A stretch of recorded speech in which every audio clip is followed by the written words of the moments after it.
So the one I want to start off with is this one here from yesterday.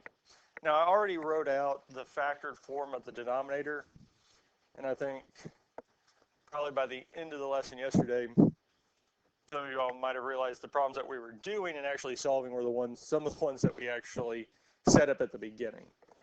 So here, the first thing we would need to do is factor the denominator.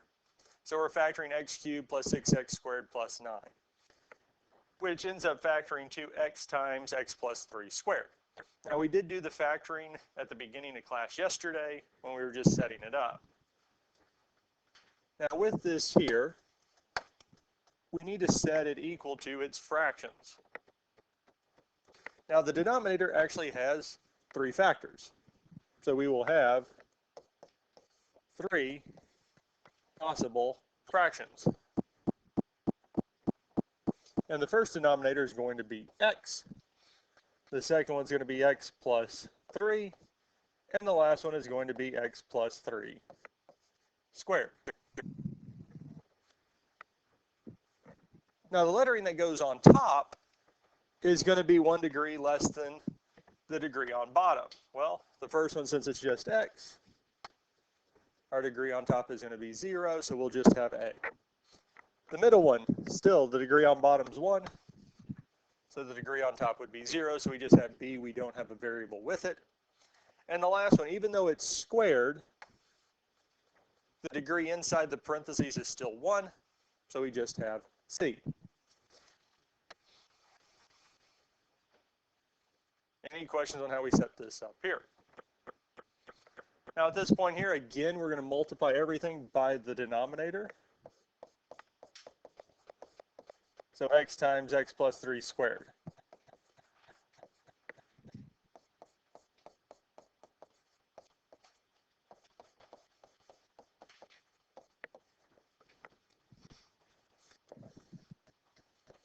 And the far left side, everything will cancel, leaving us with 4x squared plus 10x plus 9 is equal to our first one. Well, x and x will cancel, leaving us with a times x plus 3 squared plus the middle.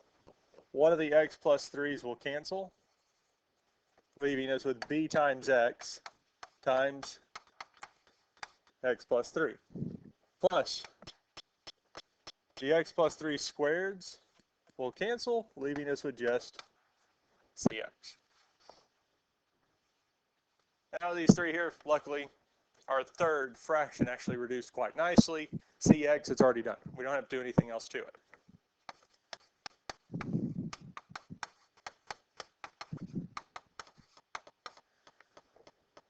Now we do need to factor some of these out. X plus 3 squared, well, same as saying x plus 3 times x plus 3. We'll have to multiply that out here in a minute. Plus, our middle term will distribute the bx. So bx times x is bx squared. Bx times 3 is 3 bx plus cx.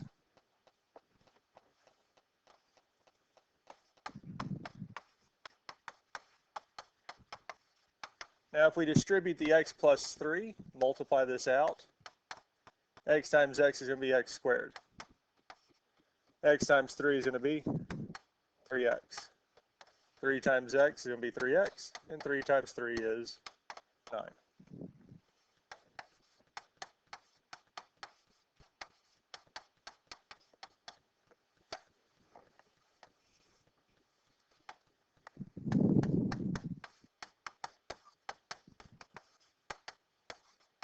Now if we combine like terms, we get x squared plus 6x plus 9.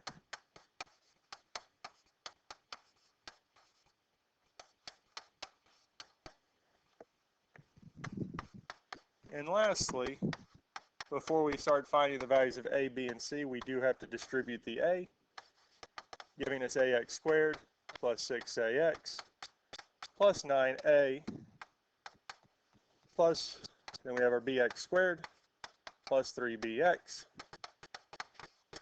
plus ex. Any questions on how we got to this point? here. Scroll back up a little bit.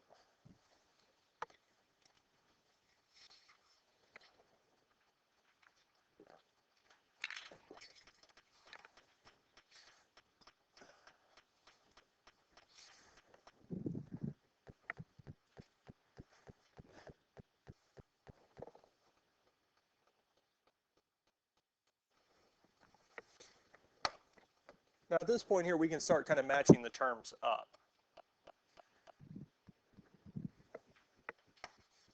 Because on the left-hand side, we do have 4x squared. On the right-hand side, we have ax squared and bx squared. So we have two terms with the x squared. So realistically, what this is telling us is that 4 should equal our a plus b. I'm taking the two letters in front of our x squareds and putting them together. Any questions how we got 4 equals a plus b? Now we can look at the next one. Our 10x, well we have 10 is equal to, on the other side we have 6a plus 3b plus c. All of these have our x, so all these are going to work together. So far, this is not looking too nice. Would y'all agree with that? Because we got a term with 2, we got a term with 3. Well, let's look at the last one, because 9 are one term without any variables. On the other side is equal to 9a. Well, out of a, b, and c, which one do we want to solve for first? A. Yeah. We'd want to solve for a because, well, a is already by itself over here, so we can divide both sides by 9, telling us a is 1.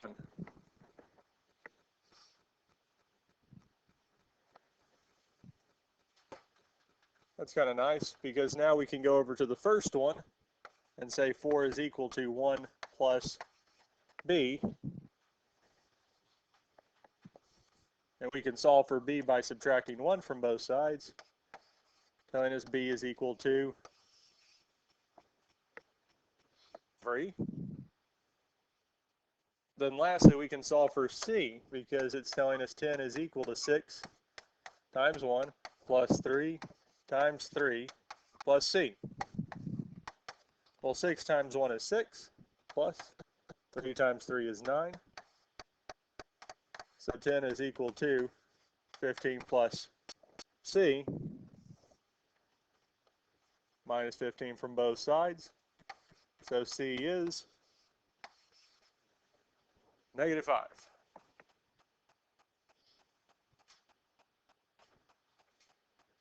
So we have 1, 3, and -5.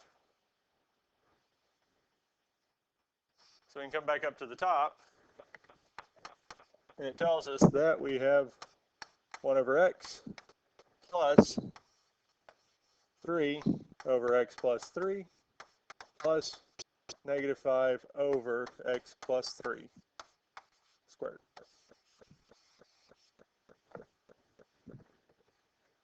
And that's it. So there are some of these where we don't have to solve a set system of equation, pick a variable to eliminate out and go from there. There are some where we'll have a variable already by itself. We just have to solve for the others once we get it. Any questions on this here?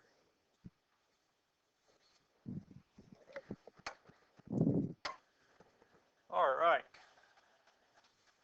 Solving systems of nonlinear equations. Now, there's different ways we can solve these nonlinear systems of equations. And one of them is going to be by graphing or using substitution. Now, for most all of them that we have, especially on the homework, it's going to ask you to graph them. And graphing them is actually a nice way to solve the system. So if we look at this here, we have these two equations. Now, between the two, I'm going to go on and graph the bottom one first. is our bottom one, x squared plus y squared equals 100. What is this? What shape is this? It'd be a what? Circle. Yes? Now the center of the circle is given to us by these here. Because our general equation of the circle is x minus h squared plus y minus k squared is equal to the radius squared. So whatever value is added or subtracted inside the parentheses with x and y would tell us the center. And it's always the opposite sign of what we think. So if it's x minus 2, the x value of the center is positive 2. If it's x plus 2, the x value of the center is negative 2. And if there is no value, the center is at 0, 0. We don't necessarily have to put a point there, but when graphing these in ALEX, when you graph a circle, you want to find the center first. So we'd hit the circle button, hit the center. And the radius, how far we go out, so it's 100, we would take the square root of it, and the square root of 100, the radius, and the square root of 100 is 10. Now for us, that means if we're doing this by hand, I'd make our 4 points and then draw the circle from there. Luckily with ALEX, all you have to do is select the center and then select one of the points. And luckily for us, that just means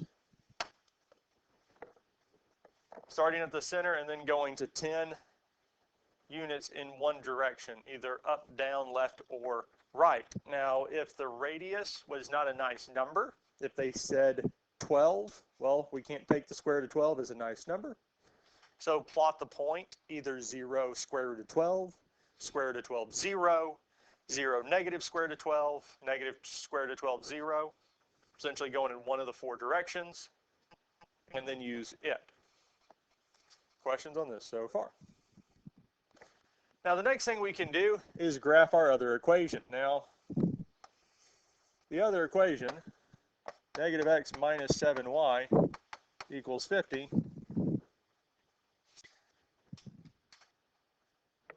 to plot this or graph this, we need 2 points. Well,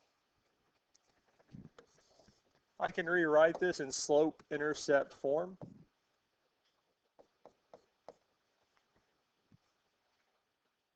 Well, it's not going to be a nice one. So we can add x to both sides, telling us negative 7y is equal to x plus 50.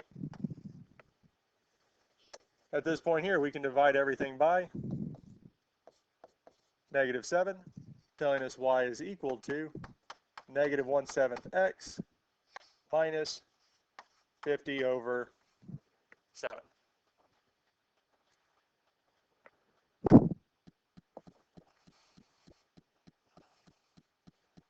Now, unfortunately for this one here, we don't get a great y-intercept because the y-intercept is going to be 7 1/7. But we are able to get some other good points. Now, if you do come across this case, I would just graph this. Negative 1/7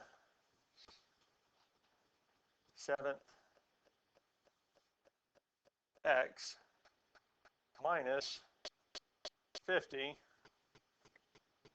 over 7. Graph. Okay, well, it might be helpful if I did clear the rest of these out. So we get this equation here. Second table.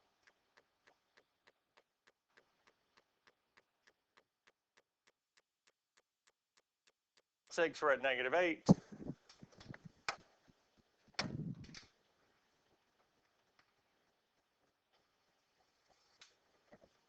So at 6, we're at negative 8. And we do need another point. And negative 1, negative 7. Negative 1, negative 7. And we could keep going with this up 1 over 1, 2, 3, 4, 5, 6, 7. And we do have the equation of a line. Let's go and get another arrow.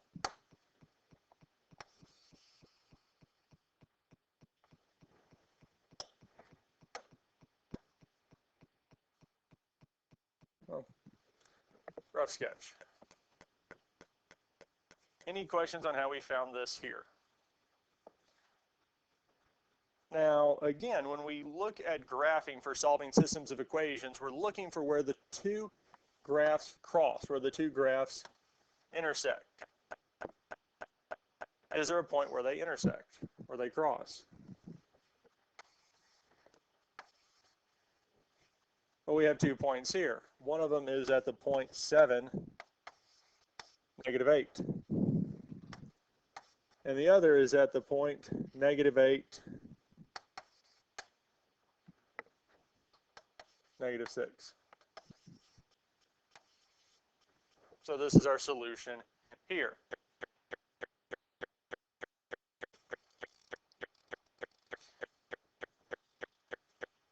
Questions on any of this here so far? So with a lot of them, if we can solve it by graphing, go on and graph both of them and solve from there. Questions on any of this here?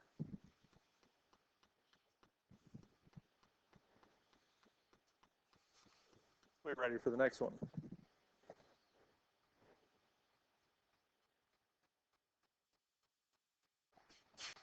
Bless you. Solve the system by using substitution method. So we'll do this by both the substitution and graphing. So we can graph it first because not every time graphing will give us nice results. Because if we look at the top, what is a circle? Whose center is going to be at 5, 0. So the -5 with x gives us the x value of the center. And since it's negative inside the parentheses, it's going to come out as positive. Since there's no value with y, it means it's at 0. So the center for the circle here is at the point 5, 0. 5 on the x, 0 on the y.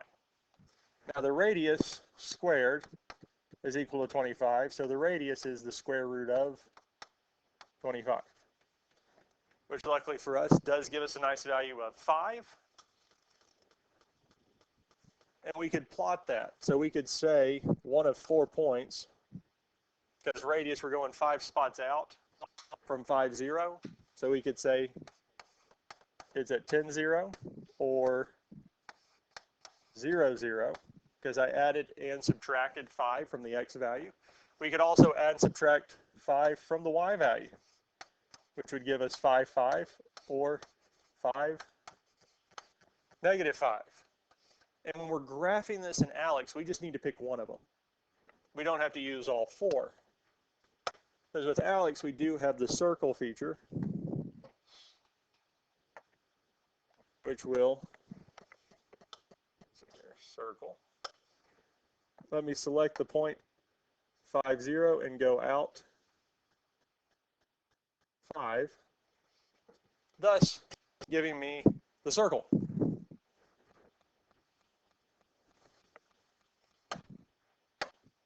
However, our other equation is a radical equation. In graphing radical equations, the first point we would find is whatever value of x will make the square root, or what's inside the square root, be 0. And what's going to make x minus 8 be 0? 8, yes? 8 minus 8 is 0. So our first point in graphing this is going to be 8, 0. Well, 8. Now, if we plug it in,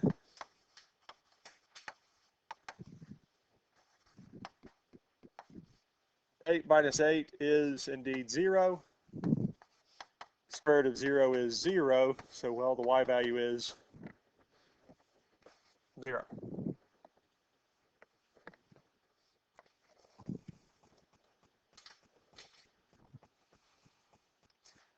Now, we do need another point. because Alex will ask for 2 points. It does let you use a radical feature. It's not going to make you graph them like we did originally with radicals, where we dealt with the asymptotes, and then we graphed 5 points, and then clicked the graph button, and it went on and did it for us. It actually has a radical button for us.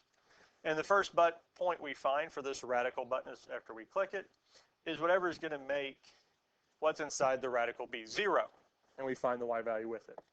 Then it needs one other point. I'm normally going to pick 1 point to the right of it, because we're going to be going to the right direction, and find the y value that corresponds with it.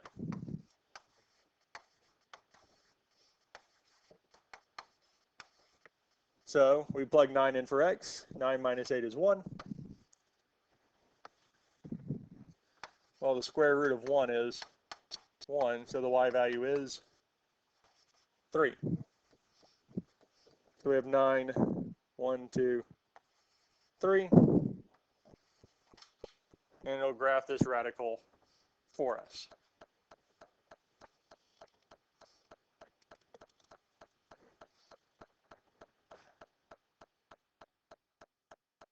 Any questions on any of this here?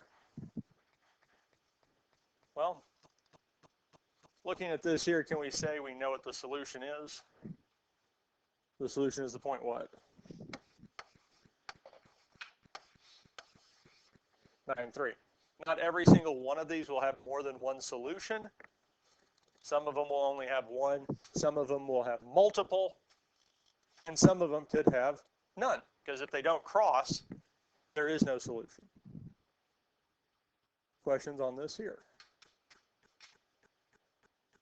Now,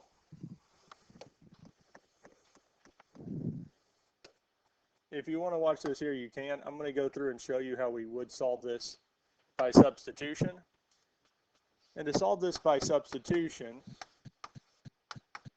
what I'm going to do is take this here, since this 3 square root of x minus 8 is equal to y, I can plug it into our other equation for y, which is going to give us 3 square root of x minus 8 squared. And we can solve this for x. Now for the first one, x minus 5 squared is the same as saying x minus 5 times x minus 5. Now 3 square root of x minus 8 squared, we can apply the square to both terms, because since it's only 1, we don't have 2. So 3 squared is 9. And when we square the square root, they will simplify out, leaving us with x minus 8. Now at this point here, we can distribute the first one. So x times x is going to be x squared. X times negative 5 is negative 5x. Do the same thing with our negative 5, which will give us negative 5x plus 25 plus 9 times x is 9x. 9 times negative 8 is negative 72. At this point here, we can combine like terms.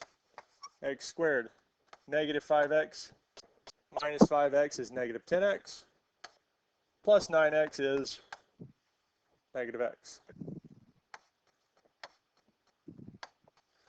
25 minus 72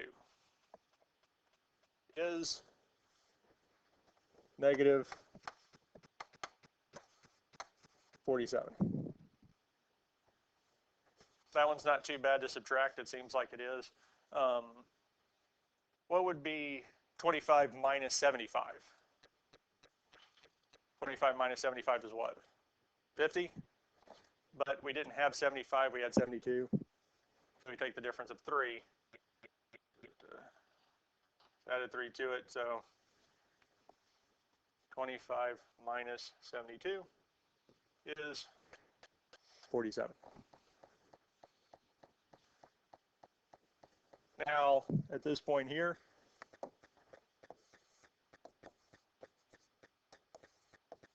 we need to get this quadratic equal to 0, telling us x squared minus x minus 5,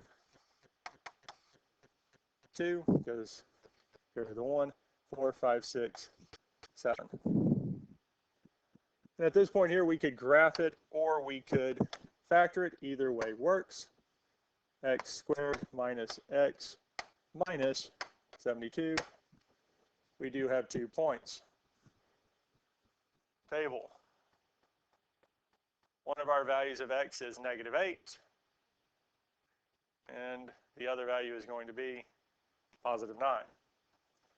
So it tells us that x is equal to -8 and x is equal to 9. So we have 2 different values that we could use for this. At this point here, we could plug it into either one to work. I'm just going to use the radical. Y is equal to 3 times the square root of x minus 8. If we use this with -8, y is equal to 3 square root of -8 minus 8. Root of -16. -8 minus 8 is -16. We know this won't work because we cannot get a real value when there's a negative inside the radical, so we throw that out. Doesn't work. So we can try it with 9. Y is equal to 3 square root of 9 minus 8 square root of 1. So y is 3, telling us that the point, not 8 times 9 comma 3 is indeed our solution. And we'd have to do this if, especially the graph did not intersect at nice points. We end up having a radical answer. Questions on this here?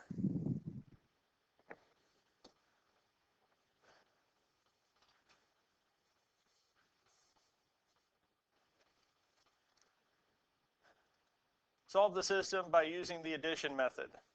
So addition method is their version of elimination. So we want to get one of the radicals to be the same and then go from there.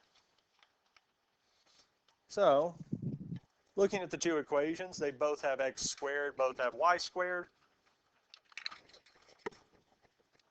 So I just need to pick one to eliminate first. Well, I could pick x squared.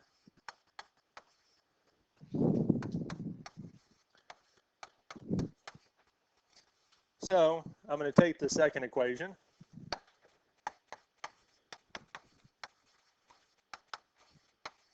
and multiply the whole thing by 2 so that the 2x and 2x will match. Now on the left-hand side, we'll distribute the 2. 2 times x squared is 2x squared. 2 times 2y squared is 4y squared. And 22 times 2 is 44.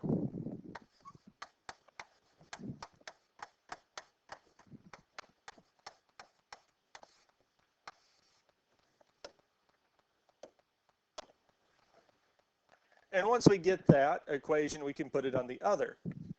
Now, since the x terms are the ones that are the same and they have the same signs, we would subtract.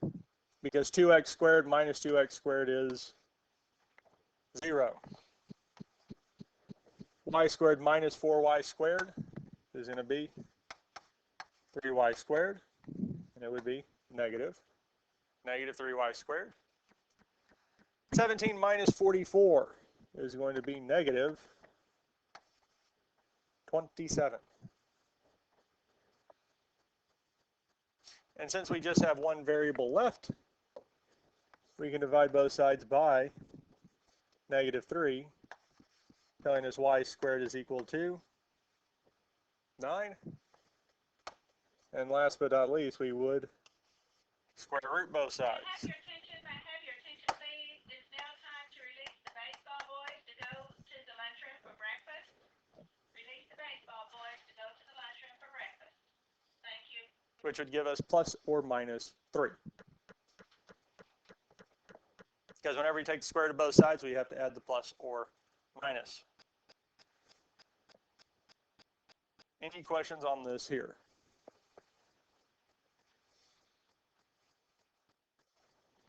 Okay. So we found the values of y that would work for this here. Now we just need to find the corresponding x values. And to do that, bless you, I'm just going to pick one of these equations. Well, go back to purple. I'm just going to pick this one here, x squared plus 2y squared equals 22. X squared is already by itself.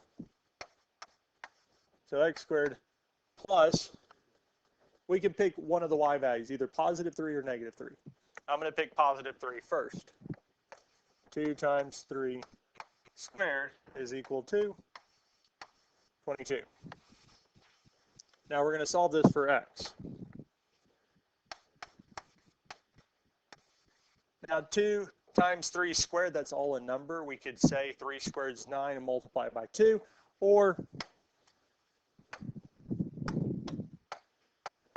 I can plug it into the calculator and get 18. We could do the 2 steps or just let the calculator do it for us. 18 is equal to 22. At this point here, we would subtract 18 from both sides, telling us x squared is equal to 4. And last but not least, we would square root both sides, telling us x is equal to plus or minus 2.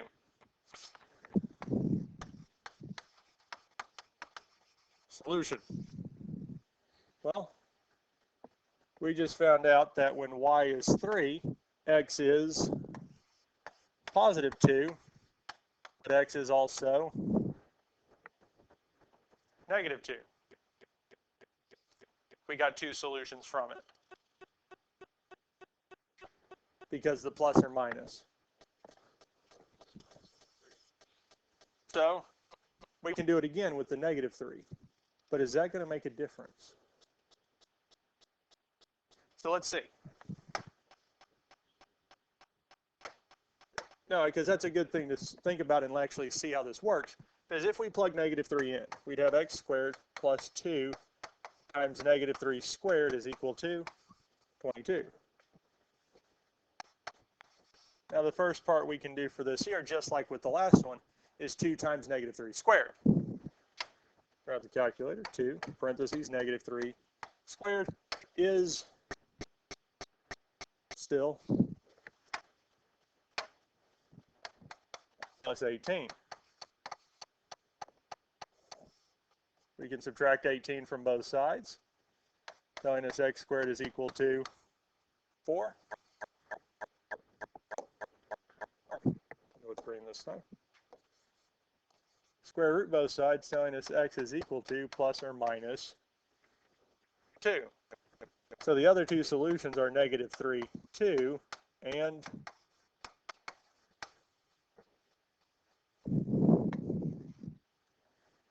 we could put braces around this, but all 4 of these here are the solutions.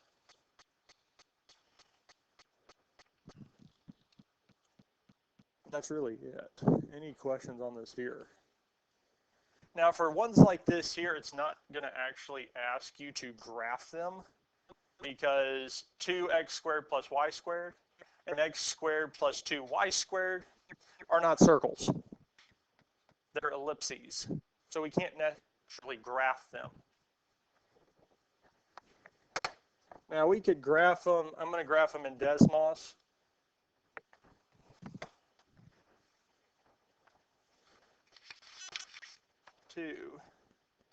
X squared plus y squared.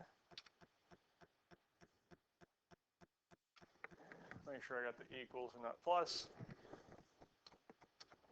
17. So we get this here. We can see it's not a circle, it's an ellipse. And we can do the same with the other one. So we have x squared plus 2y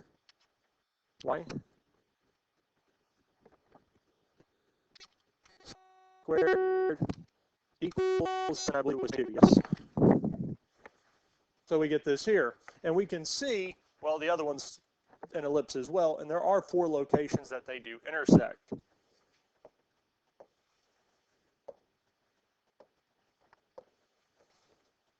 negative 2, 3, 2, 3, 2, negative 3, and negative 2, negative 3, the 4 points we found, and that's it. Questions on any of this here? So for the most part with these here, and especially the homework with this, I'd start off by graphing if you can. These here we can't, and most likely on this here it's not even going to ask you to graph, so we'll have to do it mathematically. Or you can pull up Desmos and have it graph it for you and go from there. Any questions on this here? Because this one here is the exact same thing. Because there are none. That's it.